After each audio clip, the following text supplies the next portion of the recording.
Contract वाली बहू। नरेश की माँ अपने बेटे से मिलने दिल्ली आ रही है। इस बात का पता चलते ही नरेश के दिल में हलचल मच जाती है। नरेश अपनी माँ के स्वागत की तैयारी में लग जाता है। साथ ही उसे डर भी सताने लगता है कि उसकी माँ कहीं अपनी पुरानी जिद पर फिर से बैठ ना जाए। हे भगवान, इस बार बचा लो, अगले साल पक्का माँ की जिद पूरी कर दूंगा। तभी दरवाजे की घंटी बजती है। नरेश दरवाजा खोलता है तो सामने अपने मकान मालिक को देखकर हैरान हो जाता है, क्योंकि उनके साथ एक सुंदर सी लड़की भी थी। अब नमस्ते अंकल, कुछ काम था, मुझे बुला लेते। आपने क्यों कष्ट किया? अरे नहीं नहीं, इसमें कष्ट कैसा, मैं तो बस तुम्हें रीना से मिलवाने आया था। आज से रीना तुम्हारे साथ इसी फ्लैट में रहेगी।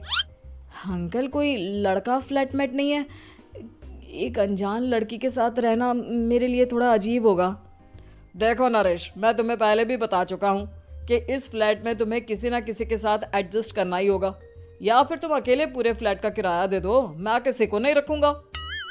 नरेश अपने मकान मालिक की बात सुन के रीना के साथ रहने के लिए तैयार हो जाता है, पर अंदर ही अंदर उसे ये बात खाने लगती है कि वो अपनी माँ को क्या जवाब देगा जब उसकी माँ रीना के बारे में उसे पूछेगी।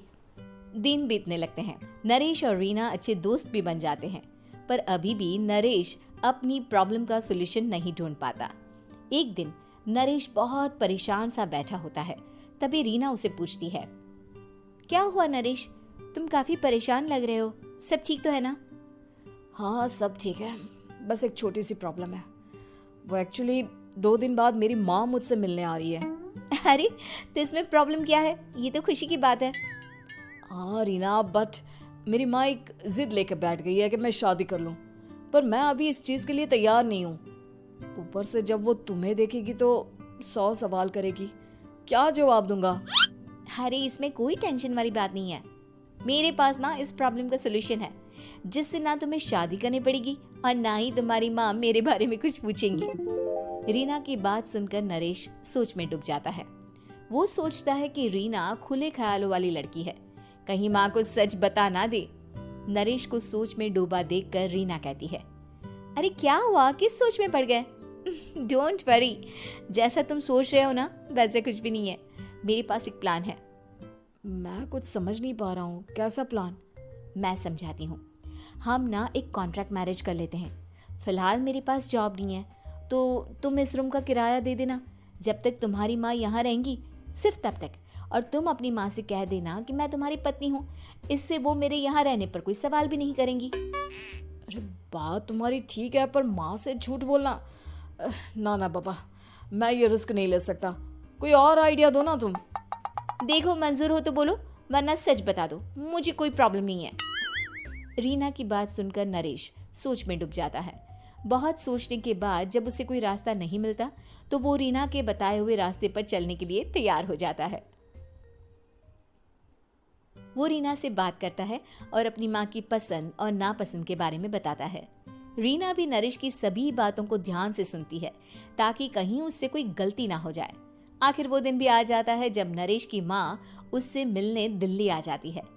नरेश अपनी माँ को फ्लैट पर लेकर जाता है।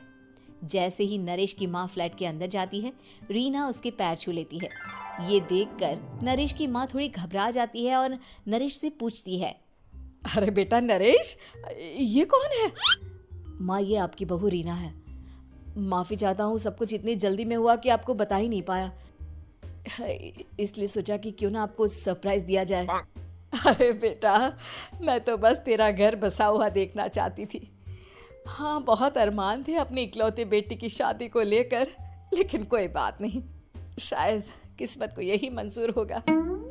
ये कहते ही नरेश की माँ रीना को गले लगा लेती है। रीना बेटिया, मेरा बेटा ना थोड़ा नादान है, पर तुम काफी समझदार लगती हो, और मैं जानती हूँ कि तुम इसका बहुत अच्छे से ध्यान रखोगी। माँ आप चिंता मत कीजिए, मैं सब संभाल लूंगी। नरेश की माँ अपने बहू और बेटे के साथ खुशी खुशी रहने लगती है। दिन बीतने लगते हैं। नरेश की माँ और रीना का रिश्ता बहुत मजबूत होता चला जाता है। वो दोनों सारा दिन एक साथ रहती और खूब बातें करती। इधर साथ रहते रहते नरेश और रीना भी एक दूसरे से प्यार करने लगते हैं। दोनों को इस बात का एहसास हो जाता है, फिर भी वो इस बात को छुपा कर ही रखते हैं। एक दिन नरेश की माँ और रीना शादी के बारे में बात करने लगते हैं। रीना बिटिया, ये तो नरेश ने मुझे बिना बताए शादी कर ली, वरना मैं तो अपनी इकलौती बेटी की शादी इतनी धूमधाम से करती कि सारी दुनिया देखती रह जाती। अच्छा माँ, आप ऐसा भी क्या करती नरेश और मेरी शादी में जो दुनिया देखती रह जाती? अरे बिटिया, एक माँ के अरमान तुम अभी नहीं समझोगी। मैं तो अपनी बहू को एक रानी की तरह लेकर आती और शादी भी बिल्कुल शाही अंदाज में करती, पर मेरे तो सारे अरमान ऐसे ही रह गए। खैर, मुझे तो अपने बेटे और बहू की खुशी चाहिए बस। ये कहते हुए नरेश की माँ की आंखों में आंसू आ जाते हैं। रीना भी ये सुनकर ख्यालों में खो जाती है, क्योंकि वो भी मन ही मन खुद को नरेश की पत्नी और उसकी माँ की बहू मानने लगी थी। शाम को जब नरेश ऑफिस से घर आता है तो रीना खुद को रोक नहीं पाती और नरेश के सामने उसकी माँ को अपने और नरेश के रिश्ते का सारा सच बता देती है। रीना की बात सुनकर नरेश की माँ दोनों से बहुत नाराज हो जाती है और घर वापस